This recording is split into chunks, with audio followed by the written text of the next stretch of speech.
Kardom Karbi long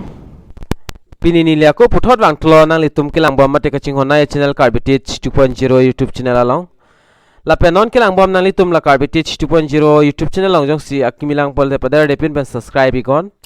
la pena du het bel arjan ta duida kana litum all long bel berde no la lo pol de monon pinili kaprek a video le na wan pi text tamen nang litum mobile long nang le da prai mate kilang long da prai fan long la pen pinili long do Yunaisha hai patha hai benoy Yunaisha lapen pinya video puthak bang nang litum chini puta hailo la thumbnail long ta thek long puta hailo stame non nili the thini nang than pon ik punali tum han lapen non molom arni kiso o ajok ekdam gorom bang pujok flo lo labang kaphang ok popu bang labang punang nelo arwe taman tuni jain chin nilo la si pinya video puthak le than lo nang lapen pinya video puthak bang ke nang litum konana ne party da ho lapen jirpe hem le dam sta office long sta mate kapre ka sai long sta me nang litum na son ini from hod mobile ba nang litum la son na hok le bikok sta me nane out dam ji la son hod do ta hai mine la so ho jong si kumane abang phi nang litum mobile ki od la pen ho la log do la so log ing pu jong si la so a apps nang litum long do polote la hai setting hai hunali tum set thai polote automatic lai jong se log input hek thidet pote automatic alang a photo bange da capture dat po mobile along la pen command tu sinang liwang thuma wang det pen akonang li jong se log khuli polote log ka khuli pen input pen la so photo sinang klang paprang polo so munit si nang li mobile ke log kang puya phan kabori mate katrai yo son nalitum mobile long information thek longi jo nasi pada depend pen chithan polonang Kopi apps mala pen Koson se setting hai hui nalitum ke keslam ning ma ki claim ning mala bang ke nalitum video arlosi thek polong po nasi kai kia son la nalitum la intro sub so wet sta lang ego intro lang det pen le la video arlo bang chithan polonang la pen dia ikthani lil an bang ke non expert o elang lam kaning je bang ke nasi nili tabor ipon bompo Charlie bompo la anso se lam kaning je kapi mi aphan la se pada depend pan langdam lo nang la video abang afrang si intro bang lang pon igon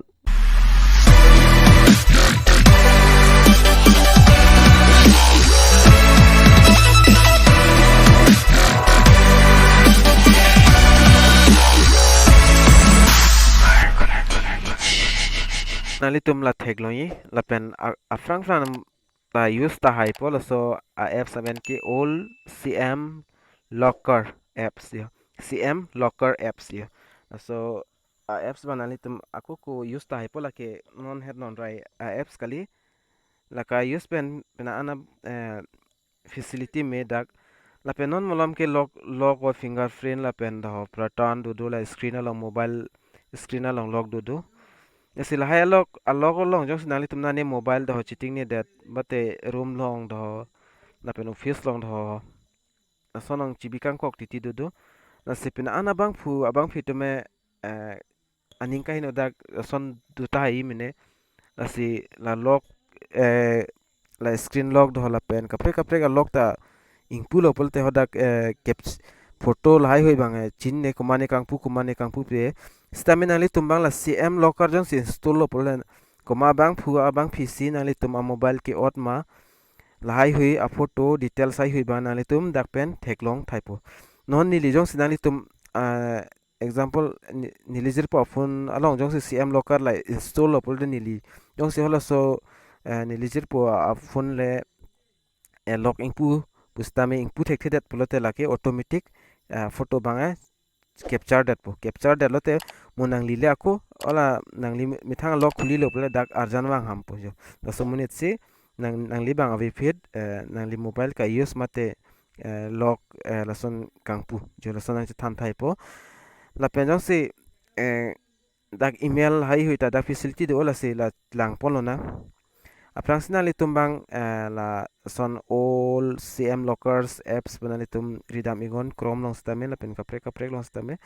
na pen dak athak du i ki wangi stame nali tumbang la sodim le nali tum click igo mate ber igo la sodim bang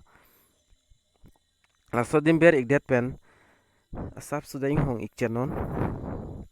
lapen a apps ta MB bang ave kom pik MB nali tu mathari 50 60 100 MB andu kokna pubangke stamila ta ingsi misen a apps lapen non malam tu lason Play Store long long stamila bang long lelo non bang Play Store long bang lapen dak video bang asap sapaching ton ignang lapen ladak lason chingpu ikpon alitum dak pen thek pon loi lason thak thak se dak do pix terminal alitum latest version bang alitum download igon la thak dui CM locker security log screen dak file size ta dak 6.6 MB vet lapen dak ke tok ta do ulo lapen laso apps bang dak thek loi alitum 2020 yo laso dim alitum ber igol la thak silong bang le ber igon alitum dak ber pen alam swing hong ikchenon lapen lason option chewang po download latest APK version 4.96 labanali tumako lasodim ber tu igon lasodim ber det pen afit alom so dakting hong ikchenang po aku chu open po mate chingpu ikpo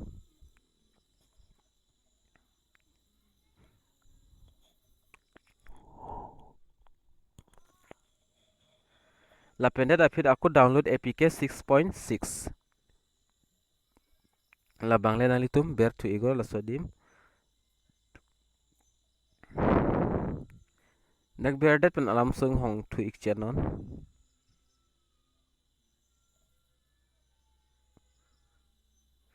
lapen lason dak nang chiklang ikpon alitum long prek je kason nang chiklang kala ka download hut stabini li aprang pen dak download at masi dak do you download file again jo lason file name already access dukok lasinali tum dak pen download ingo la download tang dia lopulte aprang proses nili dak pen piklang pon tu ikpo la pen download tang dia da finali tum la home screen ong theklongi la so CM locker pu theklongi nali tum las la ba la hello apps se la pen dak ber ik fitnon dak ber dat pen lason scanning security dak permission bak dak automatic lason allow po la pen det nali tum la ber theklongi protect la ber theklongi la protect pudim la sodim ber igon dak ber det pen notification access nali tum dak pen klik ponang po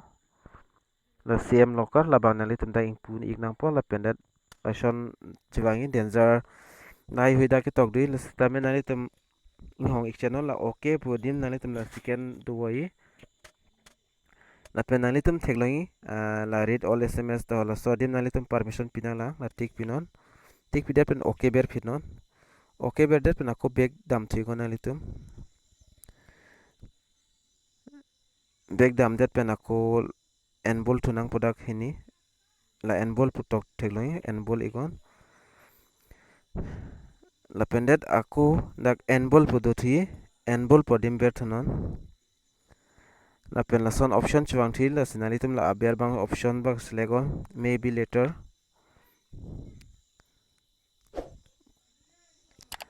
la pen permission la hai hui nali tum dak pen allow thainon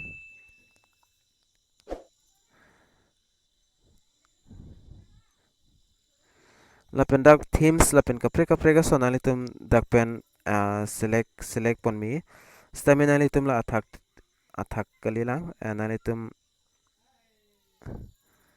la sodim ber tuno la 3 line edim dak themes la pen wallpapers la pen photo ai hunali tum dak pen select pon me mate bi pon me stamina li tum la 3 line long ber igo 3 line long ber det pen fela screen lock put heglai la sodim ber igo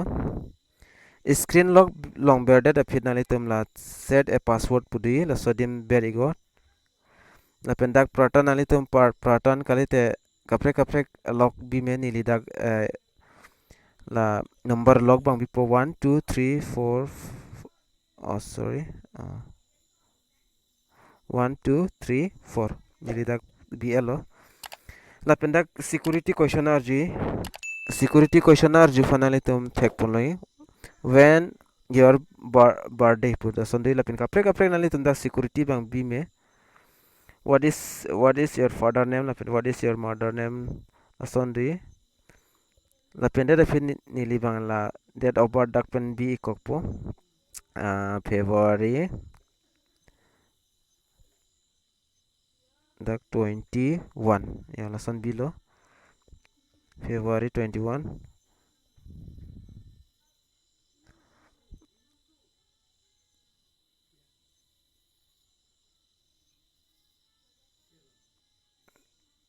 da sabso problem da chal ni lidak February 21 select alo la pen la ber thek lo inali tum la don pudim di so dim ber igo la don long ber de pen fits nali tum security question da dak set lo la simo jong se so passport nali tum chiting ni det pelte na ju ikpo nali tum la date of birth bank amala so date of birth nali tum ki pia teng la so ber don lo pelte la automatic open po la pen dat akko do la in enter selfie video dak thek lo la so dim nali tum ber igon dak ber igdet pena son permission na nali tum allow pino allow pidet pena finally tum la option bang lang ik pamino dak pen incorrect codes entry 3 times mat 2 times nali tum dak pen select pon melo hola nali tum amobile ki od abang phi tum batai thom khulil ing pulo polte ing pujong se thek the pulote photo automatic dak capture dat po la pen da fit la email da selfies nali tum dak pen email te add pon men nali tum email add lo pulote mo email ong stame nali tum la kuma abang phi sing pu mala so abang phi da a photo bang email ong sta nang send po la pen intruder album pudi la so dim ber lo pul nali tum dak album bang dak chitu kok po automatic